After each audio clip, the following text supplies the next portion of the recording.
Dr. Nicholas is ridiculous. My name is AJ, and I hate tests.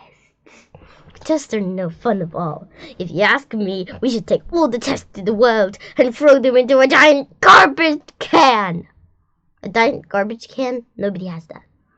No, I take that back. If you ask me, we should throw all the tests into a giant paper shredder. Shredding paper is cool. Sometimes my dad let me shred papers from home. I wish I could shred stuff all day long. Especially tests. Shredding everything. Everything is being shredded. At school, the other day, we were minding our own business when our teacher, Mr. Granite, said the most horrible thing in the history of the world. Clear off your desks. It's time for a test. No!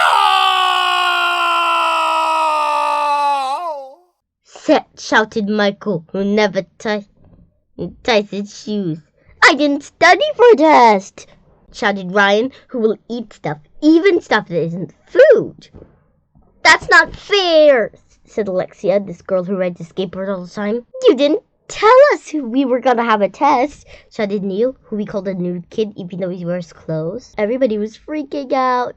It was just like we heard the meteor was about to destroy the Earth. Hey, if that happened, we wouldn't need to take any more tests. Well, almost everyone. I love tests, said Andrea Young, the most annoying kid with curly brown hair. The only tests I like are big maths. I just don't like doing it on the computer. It just shows the wrong thing. But at least you don't have to mark your own work. Me too, said her crybaby friend Emily, who agrees with everything Andrea says. Tests are fun! Those two probably study for tests when they could be watching TV or playing video games. What is the problem? I only study for tests on one day of every week. Relax, said Mr. Granny. Every student in the state is taking this test today. You don't have to study for it. The Board of Education just wants to find out how much you know. I'm bored of education. The Board of Education. I'm bored of education. Board of Education. Mr. Granite walks around the room and puts a sheet of paper in each of our desks, face down. Do you have a number 2 pencil? You started giggling because Mr. Granite says number 2. Everyone knows what number 2 means. And it doesn't have anything to do with pencils. Number 2 is poo-poo. They should really use a different number for pencils so the kids wouldn't confuse them with the other number 2. And also, don't use the number 1 either, because it means poopy. Take your time, Mr. Granite tells us. These are questions every American should be able to answer. In fact, many of these questions are given to people who want to become citizens of our countries. What if I don't know the answers? Don't worry, AJ, said Mr. Granite. The test will be a piece of cake. It didn't look like a piece of cake to me. It looked like a piece of paper. What did cake have to do with taking a test anyway? Hey, maybe we're going to get cake after we finish the test. And I say go. Turn over your test sheet, said Mr. Granite. Ready, set, go! I turned over my test sheet and looked at the question. There were 14 of them. The top line said we had to fill in the blanks. I grabbed my pencil. Who is the first president? Well, that was easy. I wrote down the answer. Abraham Lincoln. Next. Actually, it was George Washington. I'm not even an American. I'm British, just to be clear. But I just love history. History about the whole world. What is the 4th of July? Any dumb head knows that. I figured that to be a trick question like, what color is the White House? I wrote down the answer. It's the 4th day in July. Hey, this test wasn't going to be so hard after all. When was the Declaration of Independence? I had to think about this one for a minute. I saw my mom sign contracts and stuff at home. I wrote at the bottom. At the bottom? Of course. He means where? I don't know. Probably in a government or something. Can you name 13 original colonies? That was simple. I wrote, yes I can. When tests say that, you're supposed to name 13 original colonies. What are the 3 branches of our government? I wasn't sure about this one. Mr. Grant had once told us about 3 somethings. I remembered them, so I wrote them down. The Nina, the Pinta, the Santa Maria. I don't know what that is, but I know it's wrong. Where does freedom of speech come from? Any dumbhead wrote that. I wrote your mouth. He's gonna fail. He's already failing, and we're only halfway through the test. Come on, AJ. Name one benefit of being a citizen in the United States. There are a lot of good things about our country, but there was only room for one answer, so I wrote candy. Any place has candy. Britain has candy. Everywhere has candy. Everywhere in the whole entire world has candy. Where there's people, there's candy. Who did we fight in the Revolutionary War? I have no idea who we fought in the Revolutionary War. England. I know history. I know the answer is England. AJ, it's England. I looked around to see a copy the answer from someone else. The Miss Know-it-all was sitting in front of me, and she knows everything. No one knows everything. She just knows a lot of things like me. I don't know everything, but I know a lot of things. Who did we fight in the Revolutionary War? I'm not telling, Andrew whispered back. That would be cheating, Arlo. She calls me by my real name because she knows I don't like it. I leaned over to Ryan, who was sitting next to me. Psst. Who did we fight in the Revolutionary War? The Galactic Empire.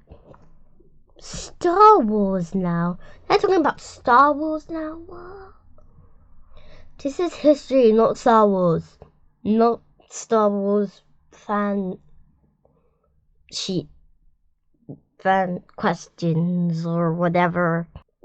Ryan just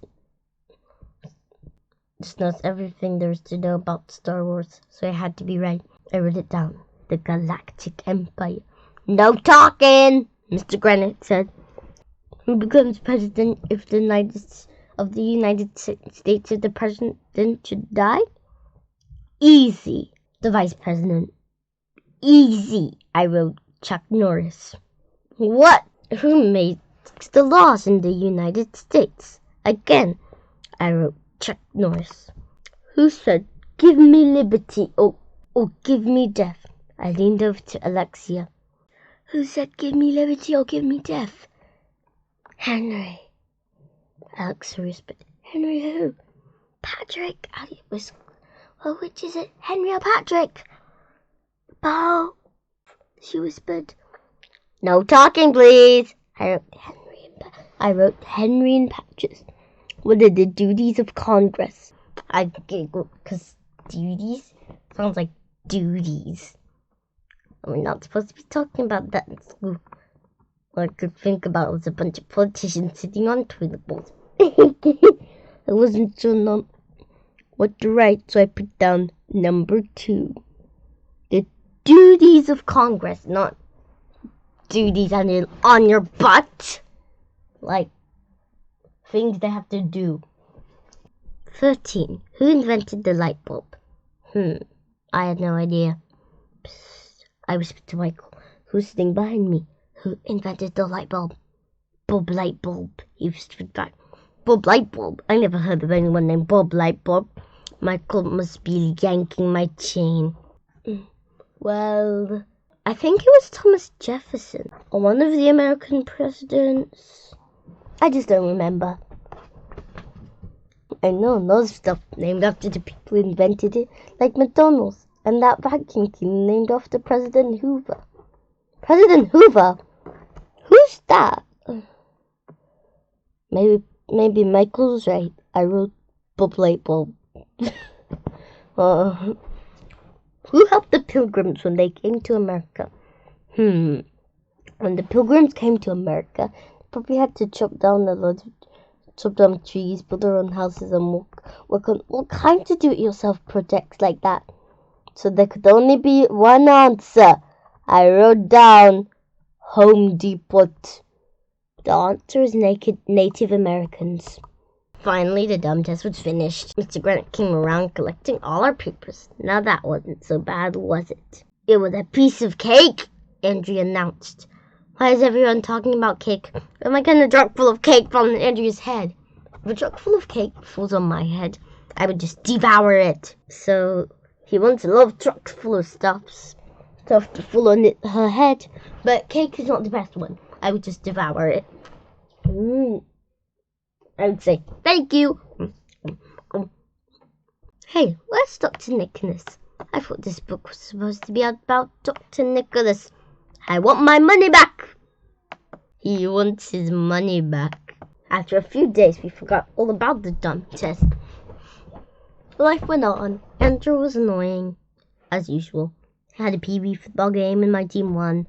Ryan had his birthday, and his mom brought in brownies for the whole class. A week later, Alright, all classes, please report to the all-purpose room for an assembly. Not again! Yelled Mr. Grant. Every time he tries to teach us math, we get called to an assembly. We have to walk 1,100,000 miles to the all-purpose room, which is a dumb name because you can't go scuba diving in there. Oh yeah, then it's not all-purpose. You can't do everything. No room is an all-purpose room because you can't go scuba diving, and you can't undo all the stuff, and you can't walk in zero gravity. The new kid was line leader. Alexia was the door holder. When we got to the all-purpose room, sit between Andrea and Emily. Ugh. Andrew's elbow touched my elbow for a second, and I thought I was gonna die. I'm gonna die! Our principal, Mr. Klutz, waiting for us on stage. He had no hair at all. I mean, none! I bet his head slips off the pillow when he's trying to sleep at night.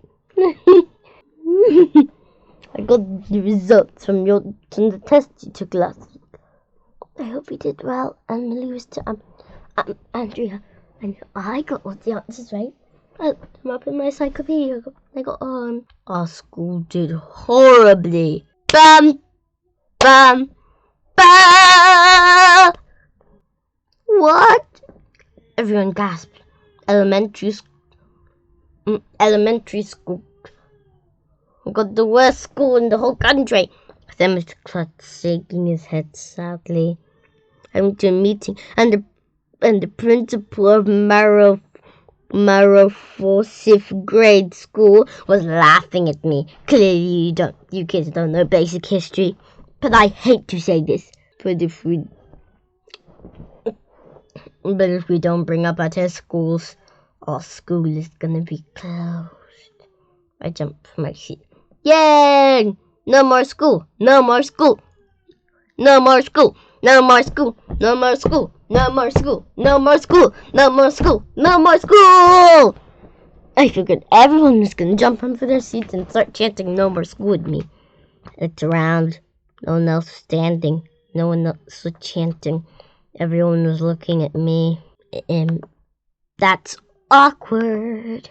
Oh, I hate it when that happened. I sat back down in my seat. You probably got all the answers wrong, Arlo. And James said to me, I bet that's why your school did so poorly. Your face got the answers wrong. Although the answer's wrong, I whispered back at Andrea. That doesn't even make any sense, Arlo. Your face doesn't make any sense. Everyone was talking to Whisper. Mr. Chubb told Miss Cups held up his hand and made a peace sign, which means shut up. I decided to bring a professor from the local college to help teach your students history. What? We don't want to learn history from some bullet college teacher! Someone yelled. Everyone is upset. Even some of the teachers. Oh, you're gonna like Dr. Nicholas. She's a world-famous historian who's traveled everywhere and written many books about history. She's even on Oraf. Everyone gasped and said, wow, which is Mom upside down. Oh yeah, well, is Mom upside down? What was she doing on opera? What was she doing on opera? When I said opera, I meant opera. What was she doing on opera? I was quiet. She's a good opera. Opera could get hurt. Is opera okay? Who's opera? I asked. Dr. Nick will be coming into your classroom to teach you basic history that everyone should know, said Mr. Cup. Then a week from today, you'll get a chance to take that test over again. And I think with the help of Dr. Nicholas, you're going to score much higher, and they'll be able to laugh at those other principals. That'll be icing on the cake. More cake. Why is everyone talking about cake? No. Cut said with his sweep of his arm. I'd like to introduce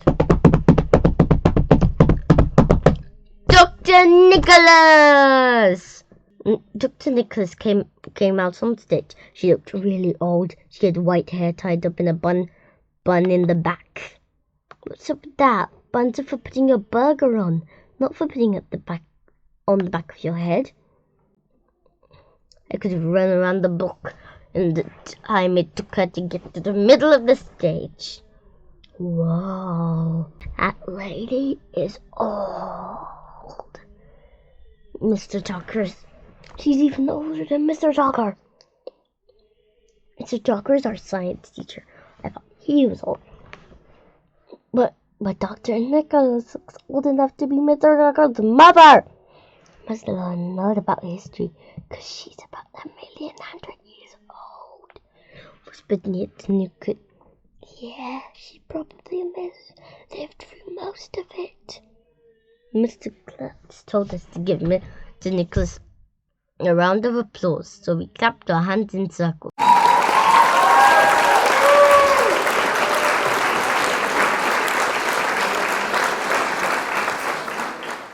Does anyone have any questions to ask Dr. Nicholas?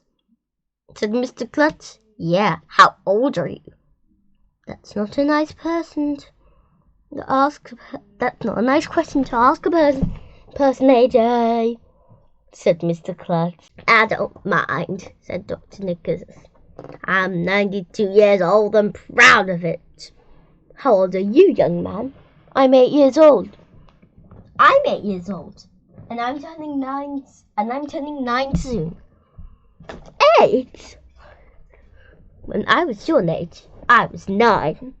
I don't get it. Everyone laughed even though she didn't say anything funny. Yeah, I really don't. Have you met Abraham Lincoln? Asked Alexia. No. But years ago, I drove one of his convertibles. And were you alive when there were dinosaurs? Asked Michael. Oh, yes.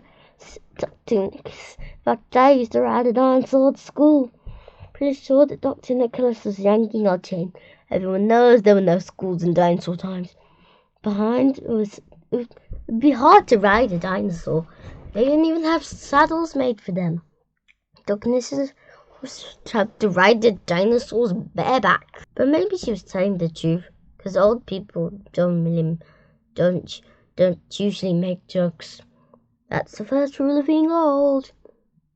My dad told me that when he was a kid, they didn't have video games or microwave ovens or fruit roll-ups. Ren said, What was it like when you were a kid? Ah, the good old days, said Dr. Nicholas. When I was your age, we didn't even have TV. What? Everyone gasps. No TV. I would die without TV. The only good thing about having no TV is that they couldn't have TV turn off week. TV turn off week would last forever. TV turn off week would actually last forever because there is no TV. The good old days sound like the bad old days to me.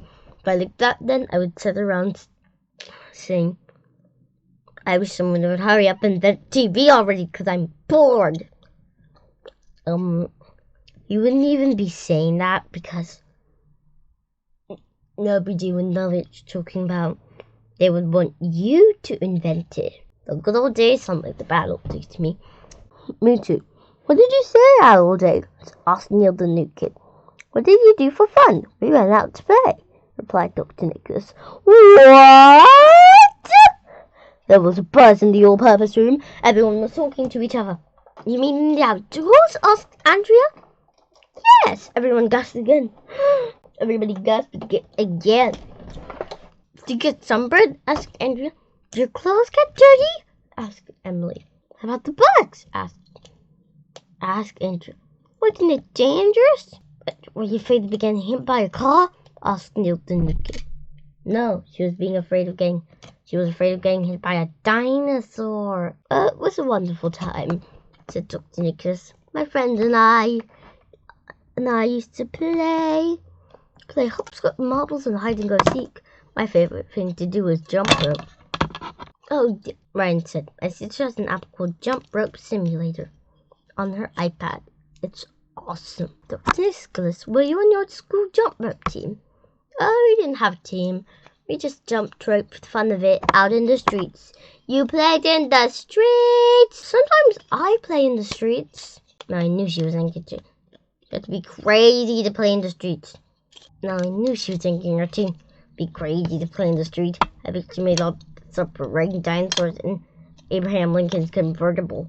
My friends and I would jump rope anywhere. Took Nicholas to the. In fact, I feel like jumping rope right now. That's when the realest thing in the history of the world happened. Dr. Nicholas pulled the rope out of her pocket, then she swung it over her head and started jumping with it. Dr. Nicholas is ridiculous. Oh, she's jumping rope. Chapter 5, our first history lesson. After lunch, Dr. Nicholas came into our classroom. Clear off your desks, said Mr. Grant. Time for our first history lesson. Listen with Dr. Nicholas. Yay! Shouted all the girls.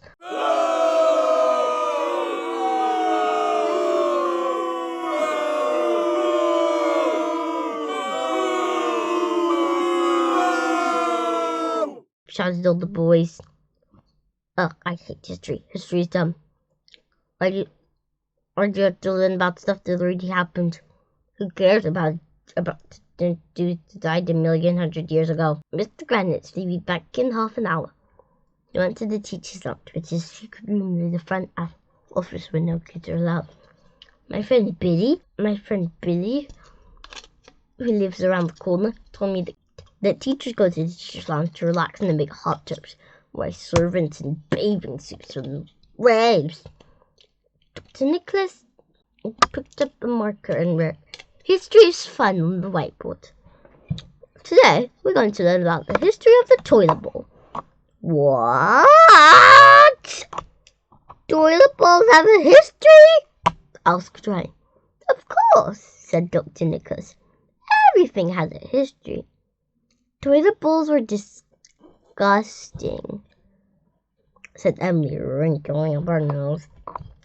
I thought history was about wars, said Andrea, and the great men and women who changed the world. History's about everything that came before us and made the world what it is today.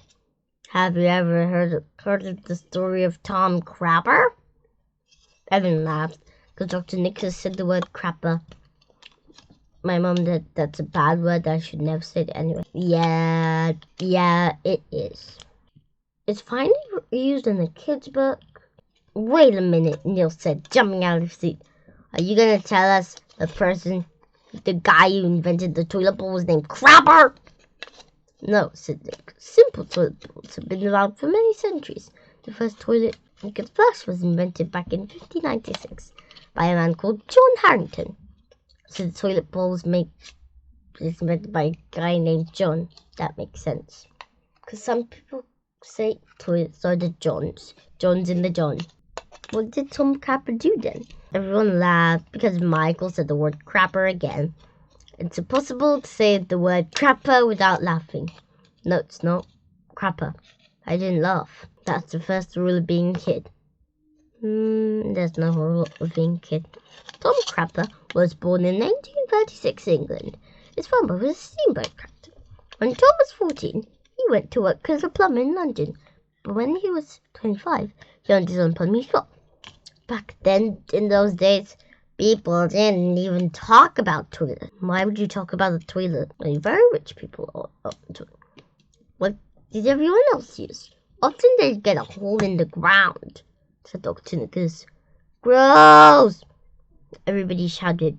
I'm glad I don't have to go to the toilet in the hole in the ground. During Tom Crapper and flew on the flushing toilet bowl, said Dr. Nicholas. He also opened a shop and sold toilet bowls to the public. For the first time, regular people could go to the store and buy a toilet bowl. And the rest is indoor plumbing history. I dare you to stand up right now, wherever you are, and say, "Hooray for indoor plumbing!" Okay. Hooray for indoor plumbing! Wow! We all said, which Mum will sit down. We have toilet bowls in our own homes, said Dr. Nicholas. And we all also Tom Crapper. Hooray for Tom Crapper! Crapper, Crapper, Crapper! I figured everybody was going to jump up from their seats and start chanting Crapper with me. I looked around. No one else was standing, no one else was chanting. Everybody was looking at me. I hate that one. When that happens, I sat back down in my seat. I still say toilet bowls are disgusting, said Emily. You know, it's even more disgusting than toilet bowls. What? We all asked. No toilet bowls! We're probably still using a hole in the ground, said Neil, the new kid. Tucked in his toilet. There's lots more cool stuff about the history of toilets and toilet bowls. The girls are grossed up, but the boys thought it was hilarious. It's about anything to do with toilet bowls. It's hilarious. That's when the door opened. Mr. Granite came in and came back in. I couldn't believe a half hour had gone back so fast. I guess our history lesson is over, said Dr. Nicholas. Yay! Shouted all the girls.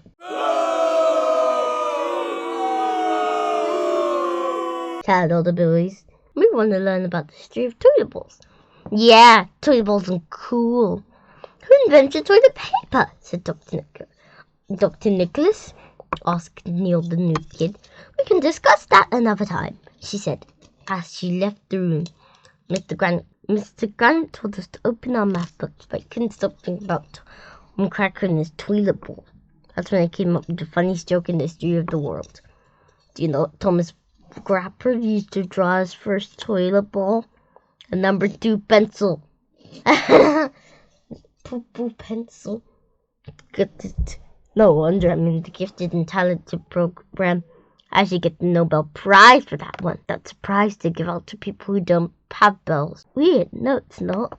My name is AJ and I love history. History is cool. I didn't know you could learn the history of the toilet bowl and stuff. The next day, after we finished pledging the allegiance, Dr. Nicholas came into our classroom again. It's time for another history classroom. Yay! Shouted all the other boys. Boo! Shouted all the girls. Mr. came to the teacher's lounge and said he'd be back in half an hour. What are we going to learn about today? Asked Dr. Nicholas. The history of the urinal? Can we learn about the history of snot? I've always wondered where it came from. It comes from your nose, dumbhead, said Neil, the new kid. Oh, snap, said Ryan. Most teachers about the history of farting? I bet that's really interesting. He also suggested that Dr. Nicholas teaches about the history of flapping, maggots, snakes, and bath. Well, for most of those, you'd find out in a biology lesson. So, you boys are gross, said Andrea. I don't think I like history anymore. Me neither, said Emily. Always agrees with everything said. That's too bad, because today we're gonna learn the history of Barbie! Barbie? I didn't want to learn about the history of Barbie. Barbie is for girls. No, it's not. I love Barbie. Andrea shouted, all excited. Me too, said Emily. Barbie has a history? Oh yes, said Dr. Nicholas. Everything has a history. True. It started in California, in the California garage back in 1940s. I mean, the guys, for that reason, made humming noises so he wouldn't have to hear about the history of Barbie. But it didn't work. I still heard every word. Back in those days, Ruth and Elliot Handler owned a company called Metal that made picture frames, said Dr. Nicholas. Isn't Metal a toy company? asked Alexia. It wasn't back then, said Dr. Nicholas, but they used the extra scraps of wood to make doll furniture. Soon they discovered that they were making more money from the doll furniture than picture frames, so they switched to making toys. That's interesting, said Andrea. Tell us more, said Emily. I thought I was gonna die. Back then, Dr. Nicholas went on, most dolls were baby dolls, but Ruth and Elliot Handler went on a trip to Switzerland, and one day they saw an adult doll called Lily in the store. They brought one home for their daughter. And do you know what the daughter's nickname was? Dumbhead Ugly Face, I guess. You're so immature, Arlo, said Andrea. I bet the daughter's nickname was Barbie. That's right, Dr. Nicholas. So in 1959, Ruth and Elliot decided to make the first Barbie doll. It was 11.5 inches tall and sold for $3. It became the most popular doll in the world. 2 years later, they came out with Barbie's boyfriend, Ken, and he was named after their son.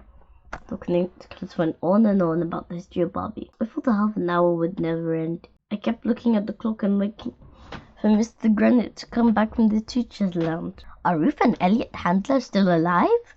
Asked Alexia. No, Ruth passed away in 2002 and Elliot died in 2011. But Barbie lives on.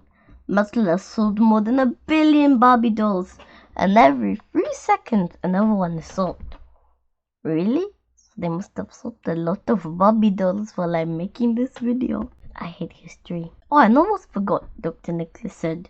After a few years, Elliot decided that he wanted a toy for boys, so he came up with an idea of a real-looking little metal cars. And in 1968, Hot Wheels was born. The same people who made Barbie also made Hot Wheels? Tell us about the history of Hot Wheels, said Ryan. Yeah, shouted all the boys. It all started back in. Dr. Nicholas didn't get a chance to finish a sentence because Mr. Grant came back from the teacher's lounge. I'm afraid we're out of time. We'll learn more about history tomorrow. Yay! Everyone shouted. I'm really glad we're learning all this history, but we need to prep for the test. Yeah, if we don't do better in the test next week, the school will be closed. Don't worry about the silly test, said Dr. Nicholas. It'll be a piece of cake. More cake. Maybe they were going to give us a test with all the questions written in the icing of a cake. At Ryan's party last year, there was a cake with a photo of Ryan's face on it. I got to eat Ryan's eyeball. It was cool. All this talk about cake was getting me hungry. That was good, because it was time for lunch. The truth about Dr. Nicholas. We had lunch in the vomitorium. It used to be called the cafeteria. Until some kid truck in there last year. It was gross. I sat with the guys and Alexia.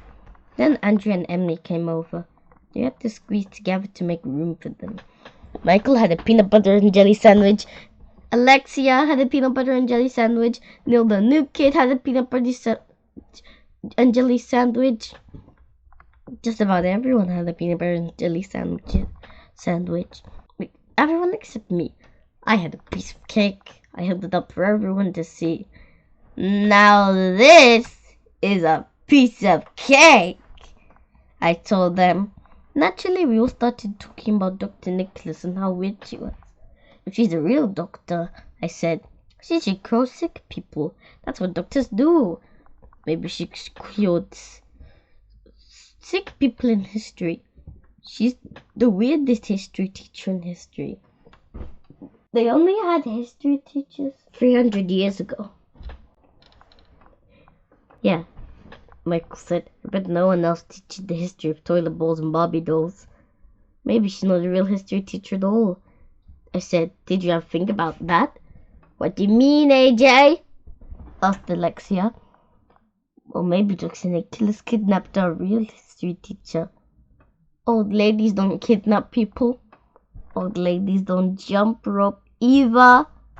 I told him, Dr. Nicholas probably kidnapped our real history teacher and sent her back in time with a time machine. Stop trying to scare Emily, said Andrea. I'm scared, said Emily.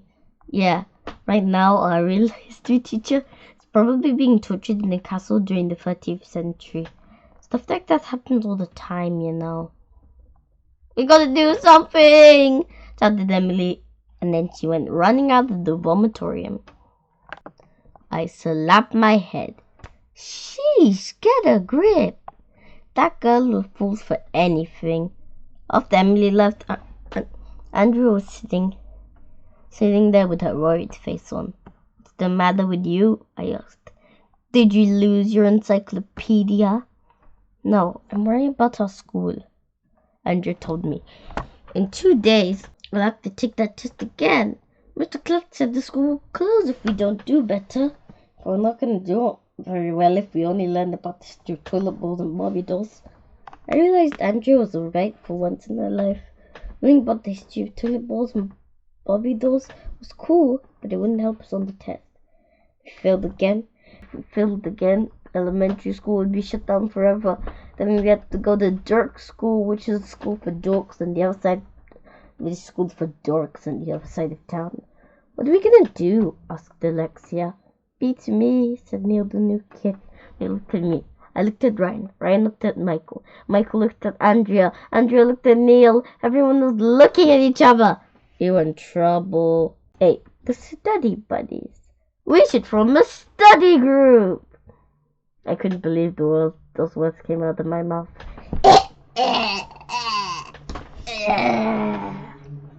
But it made sense. We all knew what was going to be on the test. If we learned the answers together, we'd get them right and we could save our school.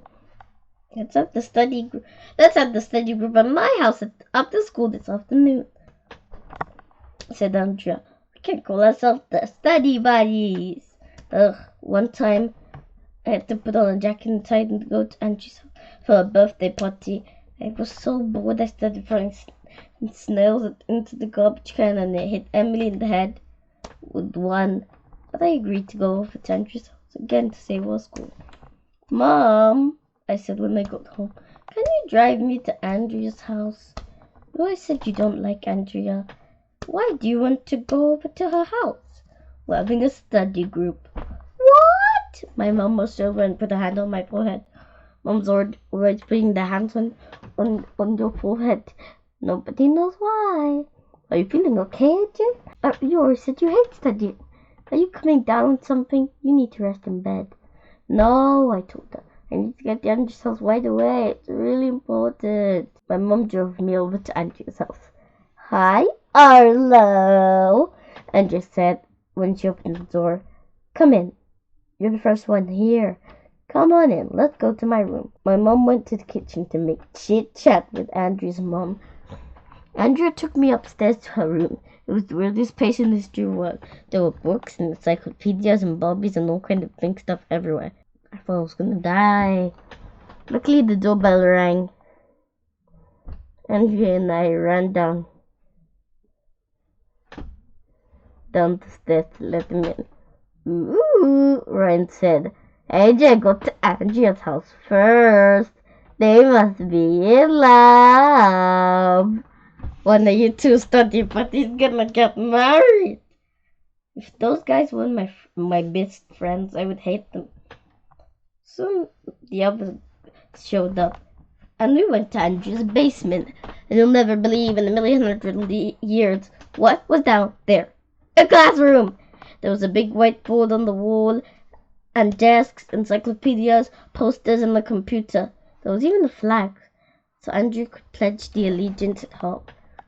Who has a classroom in the basement? What is Andrea's problem? They all took seats. Andrea went to the whiteboard and wrote, "History is fun" on it. "I'd like to call this meeting of the study buddies to order," she said. "Who can tell me the name of the first president?" "Wait a minute!" I shouted. "You're not a teacher!" "But I know. All the answers for the test, Arlo. Do you?" "Sure I do," I told her. "Oh yeah?" Andrea said. "Who was the first president?" "Abraham Lincoln," I said. "So na boo-boo on you." Everyone laughed, even though I didn't say anything funny. "Dumbass," Neil whispered to me. I knew that. Alright. Bummer in the summer. I want to go to Antarctica and live with the penguins. We went over all the questions that were on the test and found out I got a few of them wrong the first time. I learned that we fought England in the Revolutionary War, not the Galactic Empire. Told you. I learned that the president dies, the vice president. I learned if the president dies, the vice president becomes the president, not Chuck Norris. Called it. I'd learned that Thomas Edison invented the light bulb, not Bob light bulb. Also called it. After 1,100,000 hours of studying, you'll never believe who poked her head into the basement door. Nobody. If you poked your head into a door, it hurt. But you'll never believe who poked her head into the doorway. It was Andrea's mom. She looked just like Andrea, but with wrinkles. She was with my mom, and they had a big plate full of chocolate chip cookies. "You kids are working very hard," Andrea's mom told us. "You could be home playing video games and having fun, but here you are learning about history." "I'm so proud of you," said my mom. She was about to cry, so I was allowed to eat 5 cookies. And the other parents showed up to take everyone home. We had learned all kinds of history stuff that we didn't know before. I was ready to kick butt on the big test. Grown-ups get mad when you say but. Nobody knows why. When we got to school the next morning, there was a sign on the classroom door. "Go to the science room." That was weird. We went to the science room, which was all the way on the other end of school. And you'll never guess in 1,100,000 guesses what was in the middle of the science room. Time machine? Wrong. It was about what? A giant robot. It was in the middle of the room. It was the weirdest thing in the history of the world. Miss Yonkers, our computer teacher, was in the science room too, along with Mr. Doka and Dr. Nicholas. "Where'd you get a boat?" I asked. "From Rent-A-Boat," said Dr. Nicholas. "You can rent anything, but this isn't just any old boat. It's a time boat." "What's a time boat?" "A time boat is a boat that travels through time. Miss Yonkers and I invented a time machine with the help of Dr. Nicholas, of course." "Are we going to travel through time?" "Yes, I think it's the best way for you children to learn history." "Why didn't you just build a time machine about a phone book for a car?" "Because the whole class can't fit inside a phone book for a car," said Miss Yonkers. "Good point." "Hop in," said Dr. Nicholas. We all climbed in the time boat.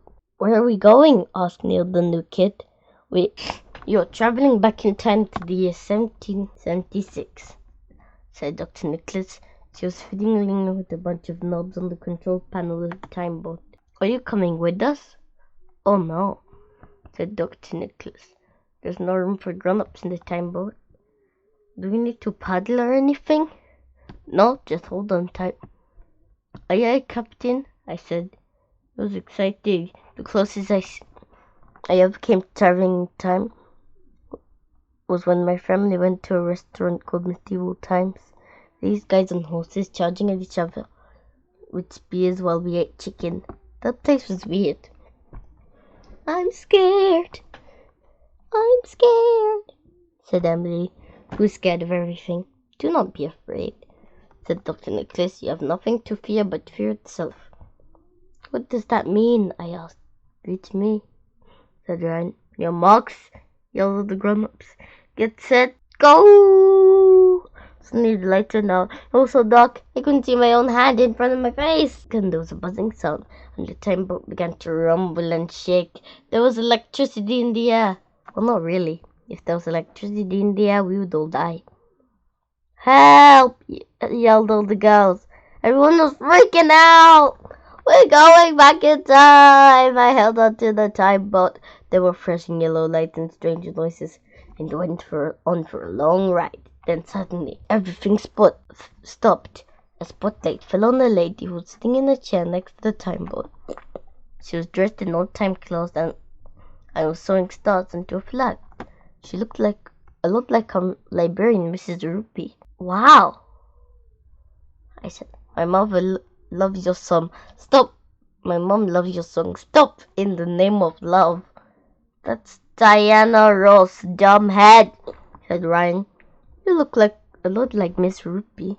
Never heard of her, said the lady who called herself Betsy Ross. I bet it is actually Miss Ruby. What are you doing? Asked Emily. What does it look like? Betsy Ross said. I'm making an American flag. Why didn't you just go to a store and buy a flag? I asked her. They don't sell American flags in stores here in 1776. Betsy Ross told us. I'm making the first one. You see, we colonists are sick and tired of British rule, so we're starting a revolution. Betsy Ross told us about the Revolutionary War. While she was talking, the light went out. The time boat started shaking and rumbling. There were bright lights flashing. Everyone was freaking out. And then the light went back on. We were back in the science room. With Dr. Nicholas and Miss Yonkers. That was cool, I said. We got to see Diana Ross live and in person. It was almost like a ride at an amusement park. Do you think we really traveled through time? I don't know, said Michael. This lady seemed pretty real. Can we do it again? Sure, said Dr. Nicholas. And you went over to the control panel. This time you're going to go back to the year 1920. Dr. Nicholas fiddled with knobs. The light turned out, then the time boat started shaking. And the next thing we knew, there was a guy next to us who looked a lot like Mr. Joker, and he was holding a bowl of peanuts. Who are you? We asked. My name is George Washington Carver, he replied. I'm an inventor. You look a lot like Mr. Docker, told him, with a wig. Never heard of him, the guy said. I was born a slave, but I grew up to become one of the most famous scientists in the world. I took peanuts and made them into peanut butter, paper, ink, oils, and over 300 products. Wow, we said, which is mom upside down. George Washington Carver told us all about peanuts, and even let us eat some. The guy was nutty for peanuts. Then the lights started flashing again. The time boat started shaking, and we were back in the science room. After that, we got to go back in time to meet Susan B. Anthony, Thomas Edison, and Grandma Moses. It was the greatest day of our life. You should have been there. That was cool, we all said when the lights went back on. I'm glad you enjoyed the time boat. To get out, let the other classes take their turns. boat, climb out of the time boat. When the weirdest thing in the street world happened, someone screamed. Well, that's not the weird part, because people scream all the time. True. Well, that's the weird part was what happened next. Eek! It was Andrea. What's the matter? We all lost. Emily's not here. She was sitting right next to me in the time boat. Where's Emily? Where's Emily? Where's Emily? Because you're wondering, everyone was shouting, where's Emily? Emily was gone. Emily! Emily! Emily! I'm sure she's around here somewhere. We all looked under the desk in the science room for Emily, but we couldn't find her anywhere. Maybe she got scared by all the lights and noise. She probably ran away. She does that all the time. With all that shaking, she might have fallen out the time boat. They should really put seatbelts on time boats. If Emily fell out of the time boat, said Lexia, she could be in another time. I think we may have left her back in 1776 with Betsy Ross. That was the last time I saw her. She'll be stuck in 1776 forever. Andrea started crying. The grown-ups tried to calm down, but it was no use. There, said Dr. Nicholas as she patted Andrea on the back. People always say, there, and pat you on the back when they want you to calm down. They don't say there. It has to be there. What's up with that? Why should I feel better just because somebody said the word that twice, patting me on the back? Emily's my best friend. Joel. Now she's stuck in 1776 for the rest of her life and I'll never see her again. I don't even like Emily, but I was getting a little choked up myself. She might get shot by British soldiers, or she might help George Washington cross the Delaware. That's when I got a genius idea. Hey, why didn't we just get back in the time boat, go to 1776 and look for Emily? Yeah, everyone shouted. That's a great idea, AJ, said Dr. Nicholas. The one time in the gifted and talented program.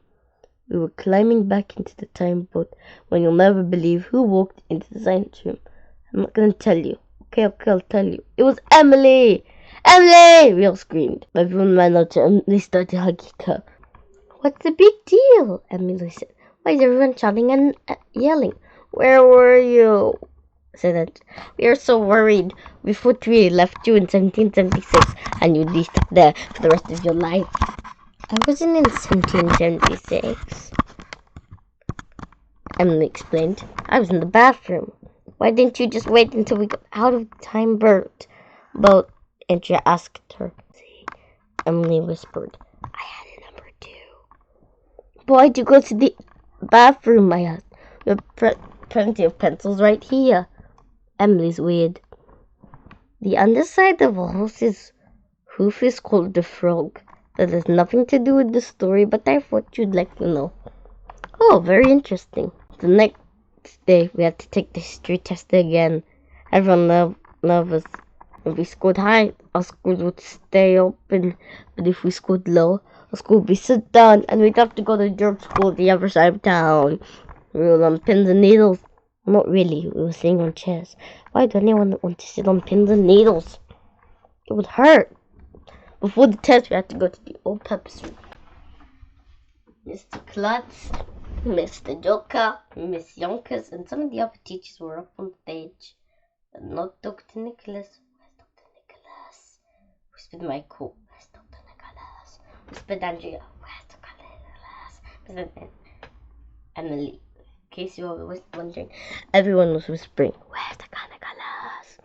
Mr. Klutz made a shut up peace sign with his fingers, and we all stopped whispering to each other, smiling like huge ears. It was really sad. I just want to let you students know that I just fired Dr. Nicholas. What? Everyone gasped. We like Dr. Nicholas. This was the worst thing to happen since TV turned off week. Why did you fire Dr. Nicholas? You all shouted. I found out she was waiting in classroom trying to teach about silly things like the history of Barbie dolls, the history of toilet bowls. As a result, you're not prepared for the big test, and you may as well fail it. Elementary school may close its doors forever. Everyone was moaning and sobbing and biting their eyes with tears. with tissues. I just want you to know it has been a pleasure being your principal, Mr. Clasps, and I just want to say goodbye. It was really sad. We walked back to our classroom without saying a word when Mr. Granite tossed out the test papers and asked us if on number 2 pencils. No one even giggled or cracked a joke about number 2. When I said go, turn over your test papers. Ready, set, go! I turned over my test paper and looked at the first few questions. Who invented Barbie? What did Tom Crapper do? You probably know what happened after that. We did great on the test! Yay! We scored so high that Mr. Claps threw us a big party. And you know what I had to eat at the party? Okay, I'm not gonna tell you. Okay, I'll tell you. No, it wasn't cake. You thought I was gonna say a piece of cake, didn't you? But there was no cake at all. Why is everyone talking about cake? I don't know. We had cookies and jello and pie at the party. So much I thought I was gonna throw up. It was the greatest day of my life. Maybe Dr. Nicholas will get hired again to teach us more history. Maybe a meteor will destroy the Earth and we won't have to take tests anymore. Maybe they'll come up with a different number for pencils. Maybe the Pilgrims will go to Home Depot. Maybe Chuck Norris will run for president. Maybe we'll go scuba diving in the all-purpose room. Maybe Dr. Nicholas will get up Oprah. Maybe the dinosaurs will return and we can ride them to school. Maybe we'll get to try some paper made out of peanuts. Maybe Emily will get lost in time for real. Maybe we'll learn how to say the word crapper without giggling. Maybe people stop talking about cake all the time. Just a side note. Crapper means poo-poo, so don't say crapper a lot. Soon they discovered that they were making more money from the doll furniture than picture frames, so they switched to making toys. That's interesting, said Andrea. Tell us more, said Emily. I thought I was gonna die. Back then, Dr. Nicholas went on. Most dolls were baby dolls. But Ruth and Elliot Handler went on a trip to Switzerland, and one day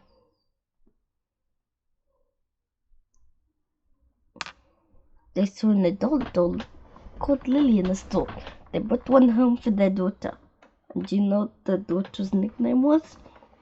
Dumbhead Ugly Face, I guess. You're so immature, Arlo, said Andrea. I bet the daughter's nickname was Barbie. That's right, said Dr. Nicholas. So in 1959, Ruth and Elliot decided to make the first Barbie doll. It was 11.5 inches tall and sold for $3. It became the most popular doll in the world. 2 years later, they came out with Barbie's boyfriend, Ken, and he was named after their son. Dr. Nicholas went on and on about the history of Barbie. I thought the half an hour would never end. I kept looking at the clock and waiting for Mr. Granite to come back from the teacher's lounge. Are Ruth and Elliot Handler still alive? Asked Alexia. No. Ruth passed away in 2002 and Elliot died in 2011. But Barbie lives on. Muscle has sold more than 1 billion Barbie dolls, and every 3 seconds another one is sold. Really? So they must have sold a lot of Barbie dolls while I'm making this video. I hate history. Oh, I almost forgot, Dr. Nicholas said. After a few years, Elliot decided that he wanted a toy for boys. So he came up with an idea of a real-looking little metal cars. And in 1968, Hot Wheels was born. The same people who made Barbie also made Hot Wheels? Tell us about the history of Hot Wheels, said Ryan. Yeah, shouted all the boys. Well, it all started back in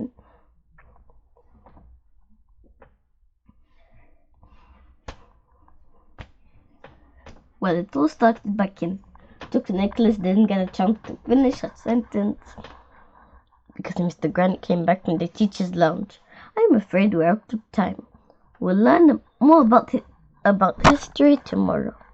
Yay! Everyone shouted. I'm really glad we're learning all this history, but we need to prep for the test. Yeah, if we don't do better in the test next week, the school will be closed. Don't worry about the silly test, said Dr. Nicholas. It'll be a piece of cake. More cake. Maybe they were going to give us a test with all the questions written in the icing of a cake. At Ryan's party last year, there was a cake with a photo of Ryan's face on it. I got to eat Ryan's eyeball. It was cool. All this talk about cake was getting me hungry. That was good, because it was time for lunch. The truth about Dr. Nicholas. We had lunch in the vomitorium. It used to be called the cafeteria. Until some kid threw up in there last year. It was gross. I sat with the guys and Alexia. Then Andrea and Emily came over. We had to squeeze together to make room for them. Michael had a peanut butter and jelly sandwich. Alexia had a peanut butter and jelly sandwich. Neil, the new kid, had a peanut butter and jelly sandwich. Just about everyone had a peanut butter and jelly sandwich. Everyone except me. I had a piece of cake. I held it up for everyone to see. Now this is a piece of cake, I told them. Naturally, we all started talking about Dr. Nicholas and how weird she was. If she's a real doctor, I said, she should cure sick people. That's what doctors do. Maybe she cured sick people in history. She's the weirdest history teacher in history. They only had history teachers like 300 years ago. Yeah, Michael said, but no one else teaches the history of toilet bowls and Barbie dolls. Maybe she's not a real history teacher at all. I said, did you ever think about that? What do you mean, AJ? Asked Alexia. Or maybe Dr. Nicholas kidnapped our real history teacher. Old ladies don't kidnap people. Old ladies don't jump rope either. I told him Dr. Nicholas probably kidnapped our real history teacher and sent her back in time with a time machine. Stop trying to scare Emily, said Andrea. I'm scared, said Emily. Yeah, right now our real history teacher is probably being tortured in a castle during the 30th century. Stuff like that happens all the time, you know. We gotta do something, shouted Emily, and then she went running out of the vomitorium. I slapped my head. Sheesh, get a grip. That girl falls for anything. After Emily left, Andrew was sitting there with her worried face on. What's the matter with you? I asked. Did you lose your encyclopedia? No, I'm worrying about our school, Andrew told me. In 2 days, we'll have to take that test again. Mr. Clark said the school will close if we don't do better. But we're not going to do very well if we only learn about the history of toilet bowls and Barbie dolls. I realized Andrea was alright for once in her life. Learning about the history of toilet bowls and Barbie dolls was cool, but it wouldn't help us on the test. We failed again.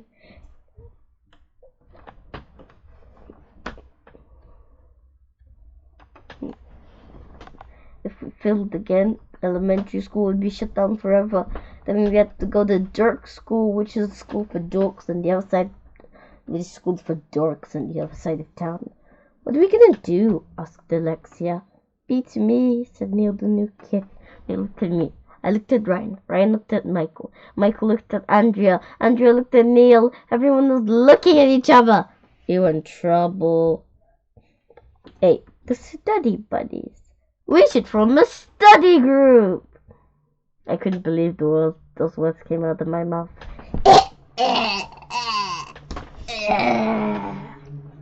But it made sense. We all knew what was going to be on the test. If we learned the answers together, we'd get them right and we could save our school. Let's have the study group. Let's have the study group at my house after school this afternoon," said Andrea. "We can call ourselves the study buddies." Ugh, one time I had to put on a jacket and tie and go to Andrew's house for a birthday party. I was so bored I started throwing snails into the garbage can and it hit Emily in the head with one. But I agreed to go over to Andrew's house again to save our school.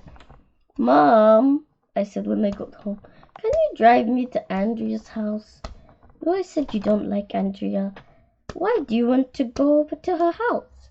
"We're having a study group." "What?" My mom was over and put a hand on my forehead. Mom's always putting the hands on your forehead.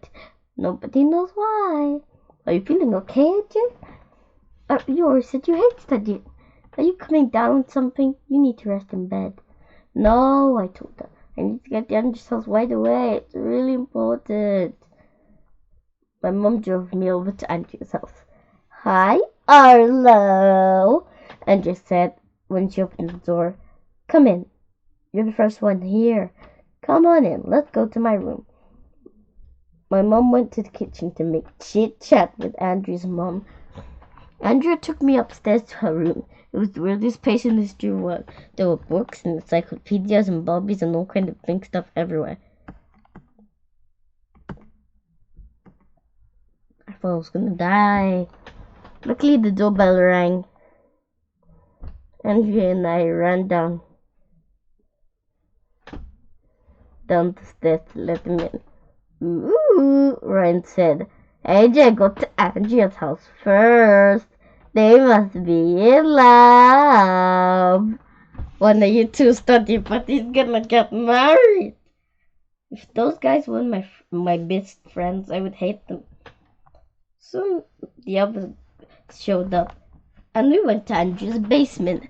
And you'll never believe in a million hundred years what was down there. A classroom! There was a big whiteboard on the wall, and desks, encyclopedias, posters, and a computer. There was even a flag, so Andrew could pledge the allegiance at home. Who has a classroom in the basement? What is Andrea's problem? They all took seats. Andrea went to the whiteboard and wrote, "History is fun" on it. "I'd like to call this meeting of the study buddies to order," she said.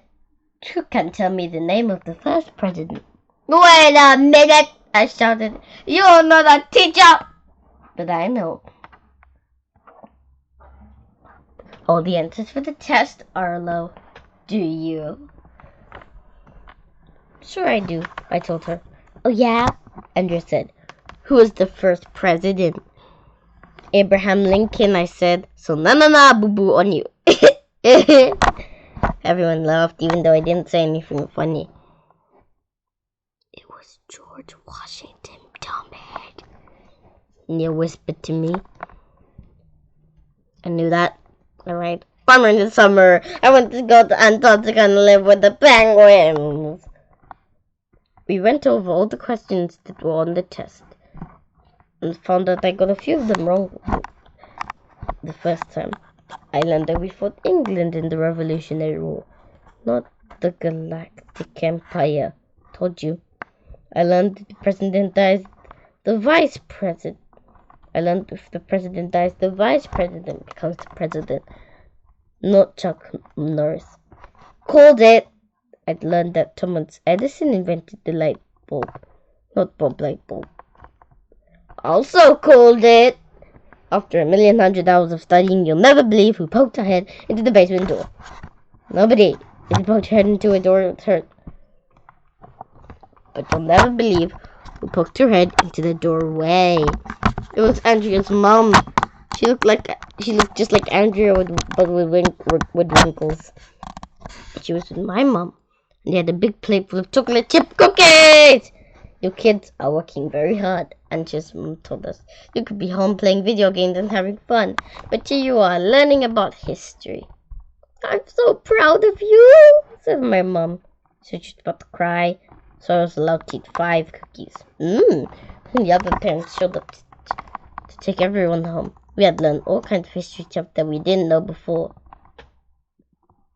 I was ready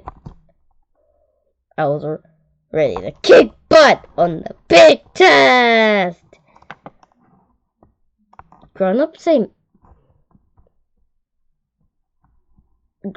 get mad when you say but. No.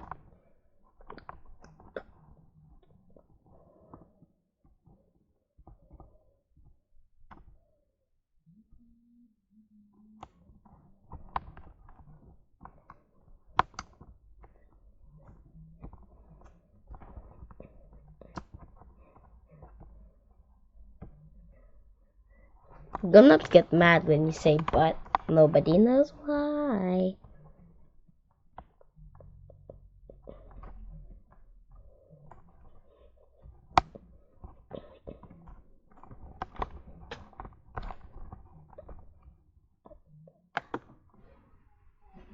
When we got to school the next morning, there was a sign on the classroom door.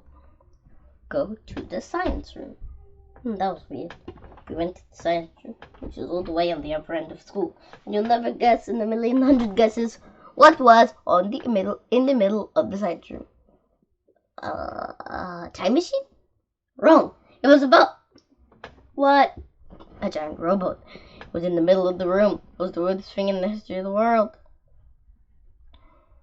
Miss Yonkers, our computer teacher, was in the science room too, along with Mr. Doka and Dr. Nicholas. Where'd you get a boat? I asked. From Rent a Boat, said Dr. Nicholas. You can rent anything, but this isn't just any old boat. It's a time boat. What's a time boat? A time boat is a boat that travels through time. Miss Yonkers and I invented a time machine with the help of Dr. Nicholas, of course. Are we going to travel through time? Yes, I think it's the best way for you children to learn history. Why didn't you just build up a time machine about a phone booth for a car? Because the whole class can't fit inside a phone booth for a car, said Miss Yonkers. Good point. Hop in, said Dr. Nicholas. We all climbed in the time boat.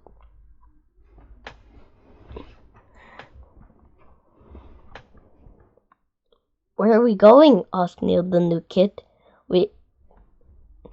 You're traveling back in time to the year 1776, said Dr. Nicholas.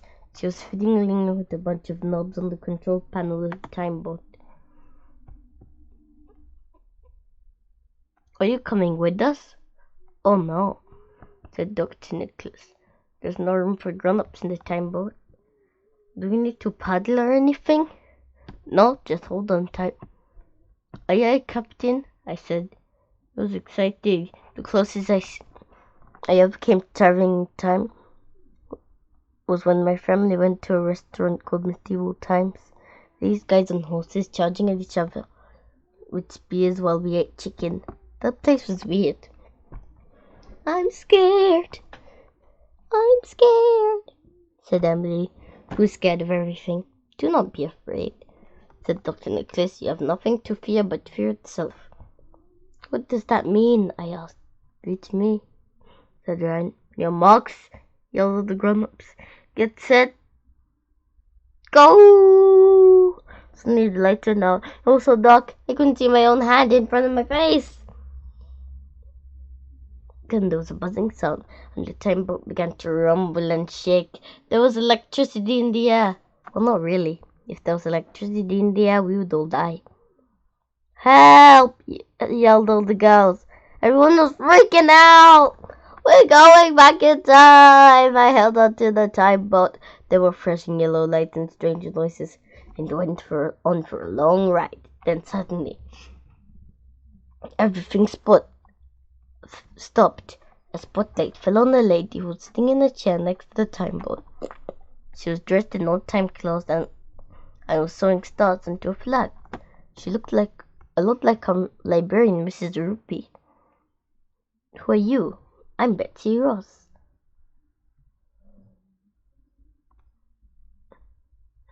Wow, I said. My mother loves your song. Stop! My mom loves your song. Stop! In the name of love. That's Diana Ross, dumbhead, said Ryan. You look like a lot like Miss Ruby. Never heard of her, said the lady who called herself Betsy Ross. I bet it is actually Miss Ruby. What are you doing? Asked Emily. What does it look like? Betsy Ross said. I'm making an American flag.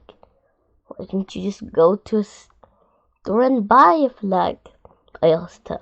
They don't sell American flags in stores here in 1776. Betsy Ross told us. I'm making the first one. You see, we colonists are sick and tired of British rule, so we're starting a revolution. Betsy Ross told us about the Revolutionary War. While she was talking, the light went out. The temple started shaking and rumbling.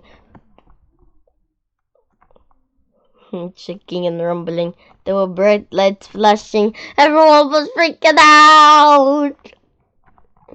And then the light went back on. We were back in the science room. With Dr. Nicholas and Miss Yonkers. That was cool, I said. We got to see Diana Ross live and in person. It was almost like a ride at an amusement park. Do you think we really traveled through time? I don't know, said Michael. This lady seemed pretty real. Can we do it again? Sure, said Dr. Nicholas, and you went over to the control panel. This time you're going to go back to the year 1920. Dr. Nicholas fiddled with knobs. The lights went out, then the time boat started shaking. And the next thing we knew, there was a guy next to us who looked a lot like Mr. Joker. He was holding a bowl of peanuts. Who are you? We asked. My name is George Washington Carver, he replied. I'm an inventor. You look a lot like Mr. Docker, told him, with a wig. Never heard of him, the guy said. I was born a slave, but I grew up to become one of the most famous scientists in the world.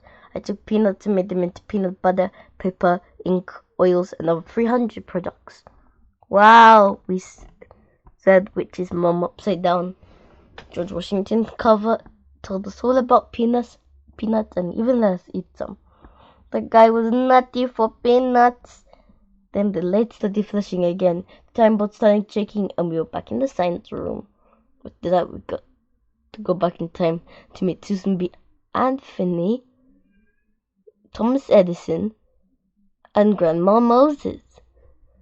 It was the greatest day of our life. You should have been there. That was cool, we all said when the lights went back on. I'm glad you enjoyed the time boat. To get out, let the other classes take their turns. Let's climb out of the time boat. When the weirdest thing in the history of the world happened, someone screamed. Well, that's not the weird part, because people scream all the time. True. Well, that's the weird part was what happened next. Eek! It was Andrea. What's the matter? We all lost. Emily's not here. She was sitting right next to me in the time boat. Where's Emily? Where's Emily? Because you were wondering, everyone was shouting, where's Emily? Emily was gone. Emily! I'm sure she's around here somewhere.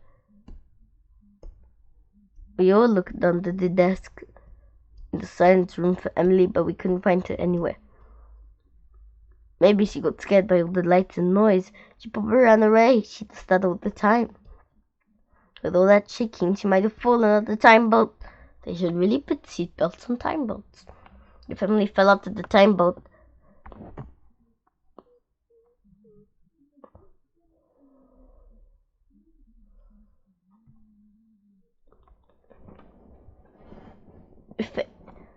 If Emily fell out of the time boat, said Lexia, she could be in another time. I think we may have left her back in 1776 with Betsy Ross. That was the last time I saw her. She'll be stuck in 1776 forever. Angie started crying. The grown-ups tried to calm down, but it was no use. There, said Dr. Nicholas as she patted Angie on the back. People always say there and pat you on the back when they want you to calm down. They don't say there. It has to be there. What's up with that? Why should... Yes?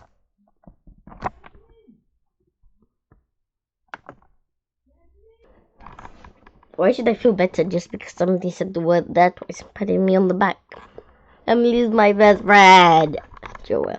Now she's stuck in 76 for the rest of her life and I'll never see her again.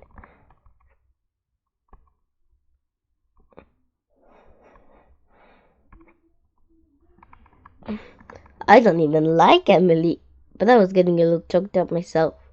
She might get shot by British soldiers, or she might help George Washington cross the Delaware. That's when I got a genius idea. Hey, why didn't we just get back in the time boat, go to 1776 and look for Emily? Yeah, everyone shouted. That's a great idea, AJ, said Dr. Nicholas. The one time in the gifted and talented program. We were climbing back into the time boat when you'll never believe who walked into the science room. I'm not gonna tell you. Okay, I'll tell you. It was Emily! Emily! We all screamed. Everyone ran out to Emily, started hugging her.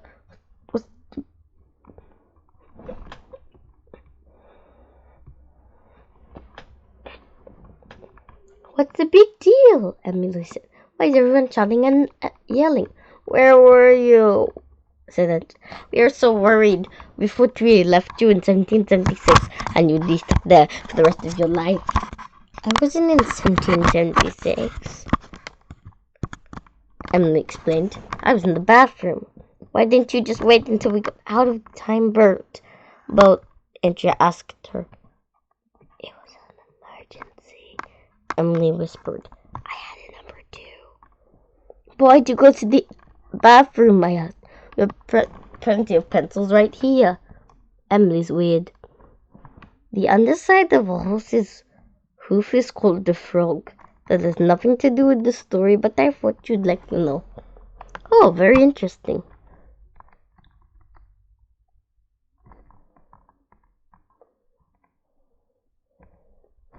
The next day, we had to take the history test again. Everyone nervous. If we scored high, our schools would stay open. But if we scored low, our school would be shut down, and we'd have to go to George School at the other side of town. We were on pins and needles. Not really, we were sitting on chairs. Why do anyone want to sit on pins and needles? It would hurt. Before the test, we had to go to the all-purpose room. Mr. Klutz, Mr. Joker, Miss Yonkers, and some of the other teachers were up on stage. But not Dr. Nicholas. Where's Dr. Nicholas?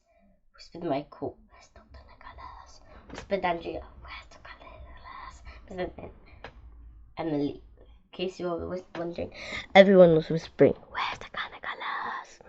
Mr. Klutz made a shut up peace sign with his fingers, and we all stopped whispering to each other, smiling like usually is. It's really sad. I just want to let you students know that I just fired Dr. Nicholas. What? Everyone gasped. We like Dr. Nicholas.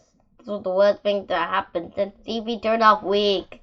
Why did you fire Dr. Nicholas? You all shouted. I found out she was waiting in classroom trying to teach about silly things like the history of Barbie dolls, the history of toilet bowls.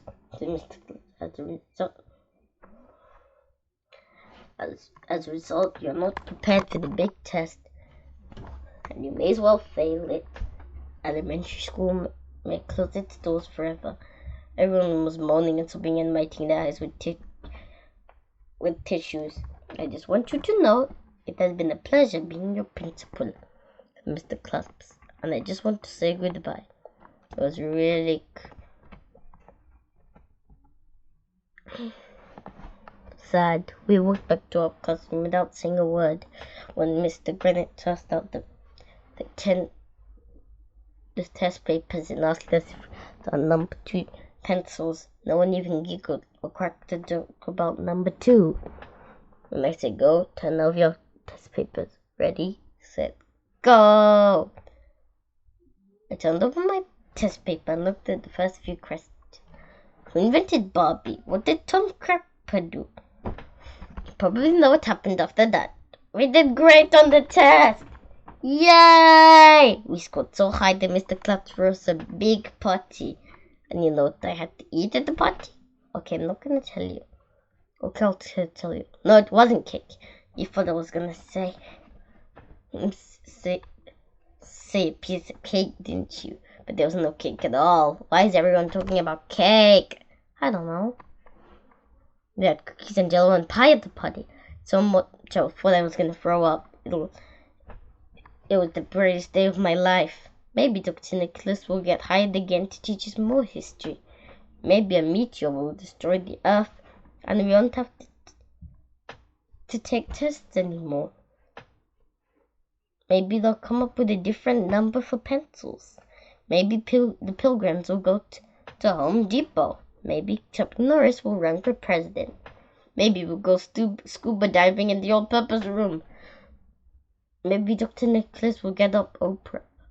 Maybe the dinosaurs will return and we can ride them to school. Maybe we'll get to try some paper made out of peanuts. Maybe Emily will get lost in time for real. Maybe we'll learn how to say the word crapper without giggling.